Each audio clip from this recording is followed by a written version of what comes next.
আমেরিকায়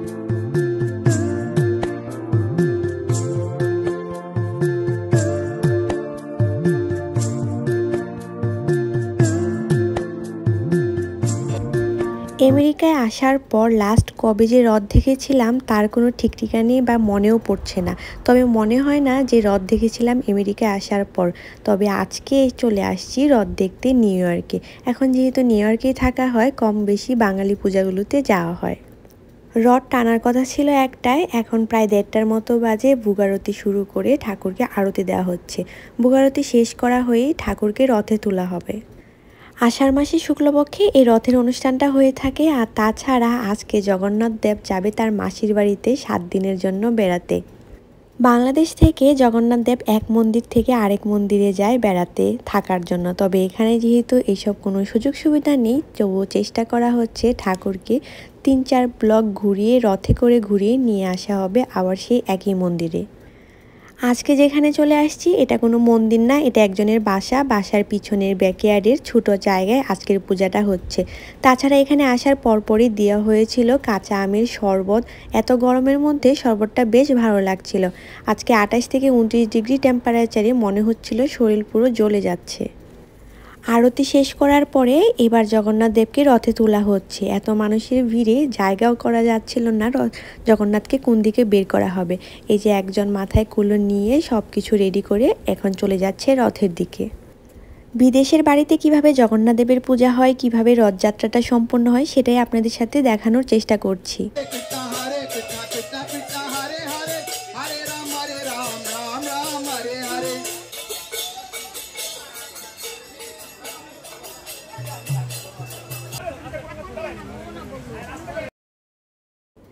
3 ঠাকুরকে এখান থেকে বের করে নেওয়া হচ্ছিল। সাথে গোপাল ছিল আর রাধাকৃষ্ণের একটা ছবি ছিল, সেটাকেও রথের মধ্যে তোলা হবে। বাঙালিদের 12 মাসের 13 পার্বণ, তার মধ্যে রথযাত্রা একটি খুবই গুরুত্বপূর্ণ একটা উৎসব, যেখানে সুভদ্রা, বলরাম, জগন্নাথ তিনজনেই সেজে গুজে মাসির বাড়িতে বেড়াতে যাবে। প্রচলিত বিশ্বাস অনুসারে লোকজন মনে করে যে রথের দড়ি স্পর্শ করলেই পুনর্জন্ম হয় না। এছাড়া মনে করা হয় জগন্নাথ দেবের রথ টানলেই অশ্বমেধ যজ্ঞের ফল পাওয়া যায়। আষাঢ় মাসে শুক্লপক্ষে এই রথের অনুষ্ঠান হয়। আর এছাড়াও আমার বেশিরভাগ জুন জুলাইয়ের আশপাশটা সময়েই রথের সময়টা থাকে। আর বাইরের লোকজনের অবস্থা দেখে বুঝতে পারছেন কি পরিমাণে গরম পড়েছে। অনেকেই ছাতা নিয়ে এসেছে, আবার অনেকেই টুপি নিয়ে এসেছে, কিন্তু এই গরমে সবাই রথ টানার জন্য বাইরে এসেছে। দেশের থেকে এখানকার রথটা একটু ডিফারেন্ট। দেশের রথটা হয় এই কাঠের চাকার তৈরি, আর এখানের রথটা অন্যভাবে বানানো হয়। বেশিরভাগটাই পুরোটা গাড়ি দিয়েই টেনে নেওয়া হয়, জাস্ট দড়িটা লাগানো হয় নিয়ম রক্ষার্থে। আর এখানের লোকজন রথযাত্রা যাবে বলে রাস্তাটা ঝাড়ু দিয়ে রাখছিল। রথের যাত্রা শুরু করার আগে এখানে একটা নারিকেল ভেঙে নেওয়া হয়। আর এবার শুরু হচ্ছে আমাদের রথের যাত্রা। রথের দড়ি টেনে নিয়ে আমরা 3-4 ব্লক দূর পর্যন্ত যাব।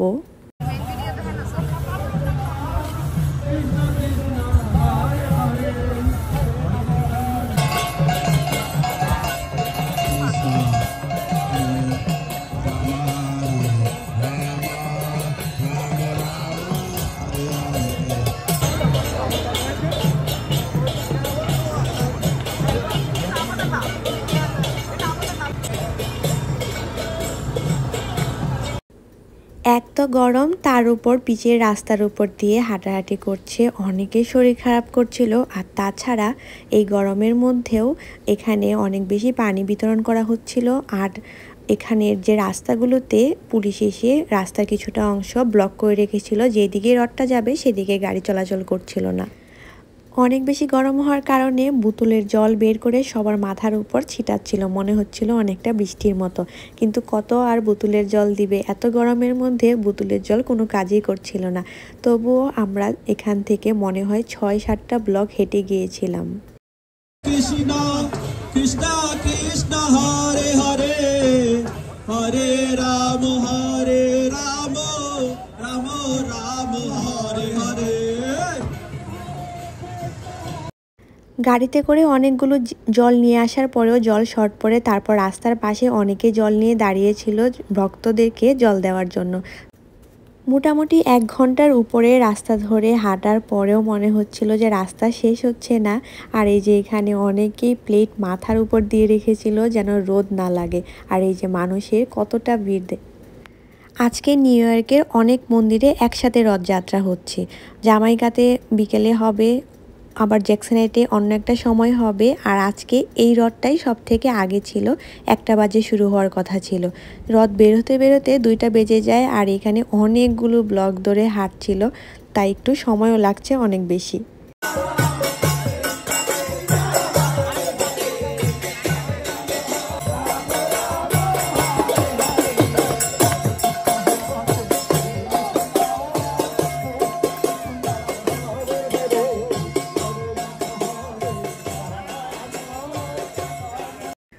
রথ শেষ করে মন্দিরের সামনে অনেকটাই কীর্তন হচ্ছিল, আর আমরা ভিতরে এসে বসছিলাম। আমাদের অবস্থা খুবই খারাপ। আর এই যে রথ শেষ করে কীর্তনের লোকেরা এক এক করে ঢুকছে, তারপরে জগন্নাথ, সুভদ্রা, বলরাম ওদেরকে ঢুকানো হচ্ছে। এই যে ওরা আসছে।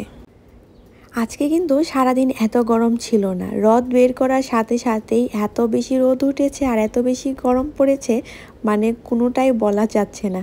আর এই যে সবাই এখানে ঢুকানো শেষ, এবার নিজেদের জায়গাতে সুন্দর করে বসানো হচ্ছে। সাথে কিন্তু গোপালও বসানো হয়েছে। এবার বিতরণ করা হবে প্রসাদ। 3 ভাই বোন জগন্নাথ, বলরাম, সুভদ্রা সবাই এত সুন্দর করে সেজেছে আজকে। অনেকগুলো ঠাকুর ছিল এখানে, আর এখানে ডেকোরেশনটা আরও বেশি সুন্দর লাগছিল। যাই হোক, এবার আমরা সবাই প্রসাদ নিব, তারপর বাসায় চলে যাব।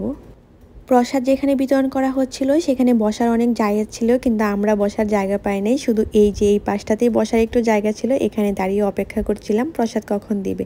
তবে এখান থেকে প্রসাদের সুন্দর গন্ধ বেরোচ্ছিল, সেটাই নিয়ে আমরা কথা বলছিলাম। আর আজকে প্রসাদের আইটেম এত বেশি ছিল, এখানে আলুর দম, পটলের তরকারি, সবজি, টক, মিষ্টি, দই, আরও অনেক ধরনের প্রসাদ এখানে দেওয়া হচ্ছিল। শুরুর দিকে কচু শাকটাও দেওয়া হচ্ছিল, তারপরে আর কচু শাক আমরা দেখিনি। আর এই যে আমার প্রসাদের আইটেম নিয়ে এখানে বসে যাই। এই তো আজকে আমাদের রথের উৎসবটা কেমন ছিল অবশ্যই কমেন্ট বক্সে জানাবেন।